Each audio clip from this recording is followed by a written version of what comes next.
Alright, welcome back, ladies and gentlemen, to the Chupacabra's lair. I'm your host, Larry, the most delectable first-person shooting Chupacabra man, and we're back for some more indie gaming first-look action here, taking a look at a first-person shooter called the Cerberus Project, which is made by Ilya Gorodeskov, which I think is either a Russian name or I'm just really bad at pronouncing names. In fact, I'm pretty sure it's a little bit of both. But this is a game that is promising to distill the first-person shooter experience down into its most quintessential form. Currently, I'm playing the early kind of alpha demo, where you get a basic feel for what the developer is going for and how the enemies, the graphics, and the guns are all going to feel. And it's trying to go back in time about 15 years ago to a more wild and difficult age in first-person shooters and give you that more pure experience as opposed to the simplified, hand-holding, easy mode games that we end up fighting with today. You know, things like Tomb Raider, where a lot of those boss fights are just quick-time sequences instead of just really difficult enemies coming at you in a massive horde. Currently, we're fighting what I would describe as crocodile dogs, or crocodile jackals, and they all kind of look like they're made out of Play-Doh or some type of claymation clay, just with all of the different colors. It's almost like you're on some type of bizarre LSD drug trip inside of this game, which I kind of like. I mean, you'll never look at this game and confuse it with pretty much any other game. And what you do is you just fight increasingly unique waves of enemies, like these things explode if they get too close to you. And you just try to survive as long as you can, trying to collect more ammo when you need it, and then dealing with the newer enemies as they become, well, they just kind of come at you. I wouldn't say they become available, they just kind of appear, and then try to inspect your organs for flavor. Like these weird alien laser things that kind of look like something out of a really, really old retro 70s noir sci-fi movie. So there definitely is a variety of enemies, and one of the goals with the development of this game is going to be to provide a unique variety of enemies that you wouldn't necessarily have seen anywhere else. So far, I haven't really seen a lot of evidence of unique guns, at least in the early part of the game. There are some funky guns that remind me a lot of Unreal Tournament guns in a little bit, in a couple of the waves, because we have, like, all these waves are split into chunks, so eventually we'll get access to, like, a rocket launcher that has a machine gun. We'll also get access to, like, what I would call a teleport dash gun. So here's the weird rocket launcher gun. I'm actually going to find my way down here to try and get some ammunition before we spawn the next wave. That should be enough, actually. But, I mean, the enemies have been pretty plain Jane straightforward, aside from the slight variety of guns, where, yes, you've got a melee enemy that goes up and tries to nibble you and lunges at you. That's pretty standard and straightforward. An enemy that shoots slow-moving bolts that you can see coming, that again is pretty standard, so I'd be interested in seeing what kind of crazy, like, mech characters and creatures you could end up fighting, and how the terrain in this game is going to end up changing. Because right now it's not terribly crazy, but this is, again, just the pre-alpha demo. The trailer for this game looks a fair bit different. So this gun has two different firing modes. It can shoot a projectile, which I'm guessing is supposed to explode or penetrate really high health enemies. And it can also shoot a ricochet bolt that will bounce around back into enemies, and also us, that is a little bit more rapid fire and machine gun-esque. So this is an interesting combination of guns you'll probably not see very often. Grenade launcher, missile thing, slash machine gun. I would say that I'd like that to be an AoE kind of missile, because that looks like a missile. Like, that should be nuking things in one hit, or at least blasting things really quickly, just in a giant AoE. Like, if I see a cluster of mobs, it should kill them. Now, this isn't really the craziest gun. Admittedly, I have seen guns a little bit like this, but there is one in a little bit that's definitely going to sell the idea of increased movement and different sorts of gameplay styles than you would normally expect. Alright, and the Cerberus Project will eventually be coming out in the later part of the fourth quarter of 2017, so the end fourth of the year, for around $10, $9.99, which seems like a pretty fair price if the developer, Ilya, manages to put in all the things that they are selling on the product page as it's being developed. And I'd say, I mean, for what it is right now, it works. You can get knocked off these platforms. There's not really a deadly amount of fall damage. Falling off the world doesn't matter. You just kind of wrap around to the upper area. But I mean, if you have even a slight amount of this will be a kind of fun horde shooter, especially if you can get some friends in here.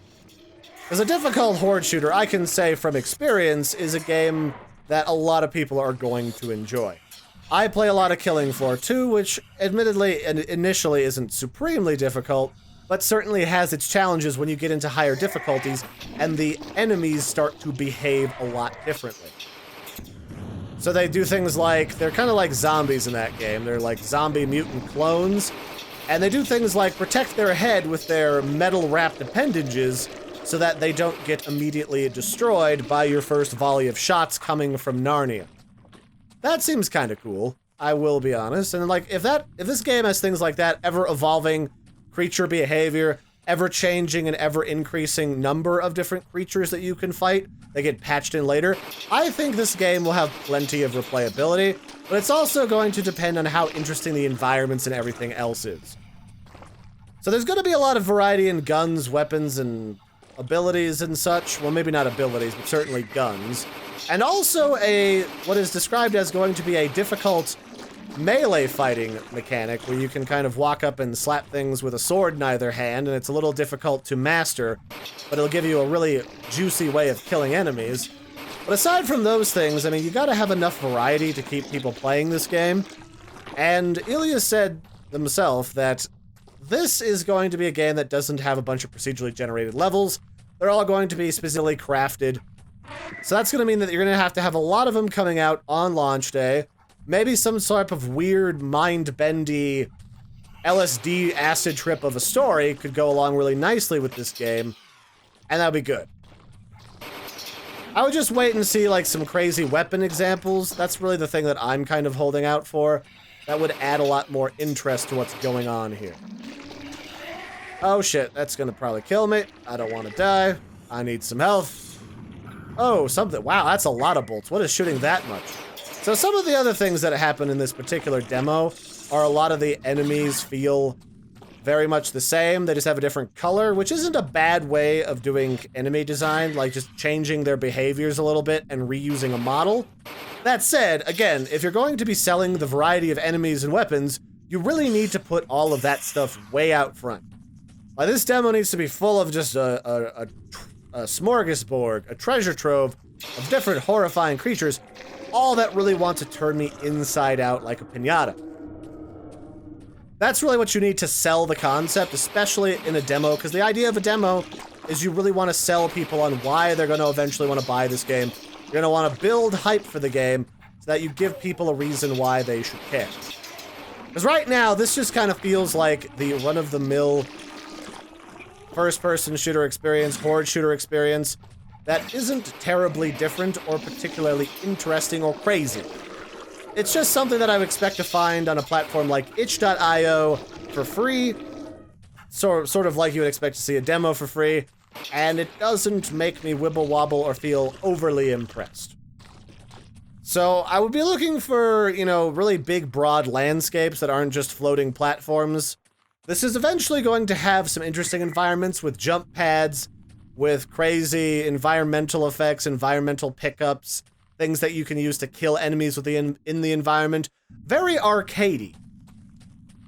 Although the other thing that I've also got to say is that, you know, this is a game that's supposed to be very difficult compared to your average first-person shooter. And I'm always curious what developers of any credo or level really mean by that, because you can very easily make a game that's ridiculously difficult and that you just can't really get a lot of enjoyment out of it. There's a very fine line between so difficult it feels very satisfying when I reach an end conclusion, as compared to it's just difficult and annoying, but I don't know why I keep playing it. So you gotta really balance the fun with everything else, or else you're not gonna have a good time and the people playing the game aren't gonna have a good time. So this is the last gun I'm gonna showcase. This is a gun that is the teleportation jump gun. So you can jump around the environment away from enemies, and then you can also shoot this ball up into the air in order to physically teleport as opposed to just shooting around. And that's really cool. That definitely takes me back to playing some of the weird mods for early arena shooters that you could play online, like some of the Unreal tournaments that you could play, where you had different abilities that let you jump up in the air, reduce gravity, all sorts of stuff. That's exactly what I want to see. And maybe showing you a crazy load of guns like that up front right off the bat would be a very good idea. But the thing that I would like to say before we stop off is the other thing I would talk about is the simple fact that a lot of games from what people describe as the golden age of first-person shooters, they were difficult because they were meant to be played on an old arcade machine or in an arcade-like environment. So the reason why they were often so difficult was because they were meant to get you to spend more money on an arcade machine so that you could make more money as the arcade shop owner. That's not always a great thing. Again, sometimes it's not really a symptom of a good game design, it's just a side effect of what people used to do.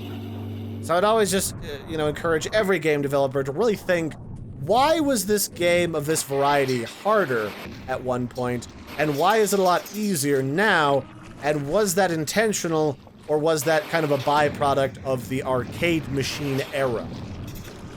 So this game looks interesting. There's not a lot to say about it right now. It's a crazy, Gumby-esque looking art style drug trip, where the sounds, funny enough, actually kind of make my skin crawl a little bit when those dogs are lunging at me, so I don't always play with sound in this game. And it's got potential, but I would certainly look to see where it's going. If it does deliver on some of what is being offered up on the store page, I'd say it would definitely be worth those $9, especially if you can get some sweet and swanky online multiplayer gameplay that you could either kill each other or kill these weird demonic creatures, and you'd be golden. So that's it for this one, ladies and gentlemen. I've been your host, Larry. You can check out this demo for yourself for free right now. It's out on Steam. You can either look it up on Steam or use the link in the video description. And I'll catch you next time. Toodles, everybody, and have a good one.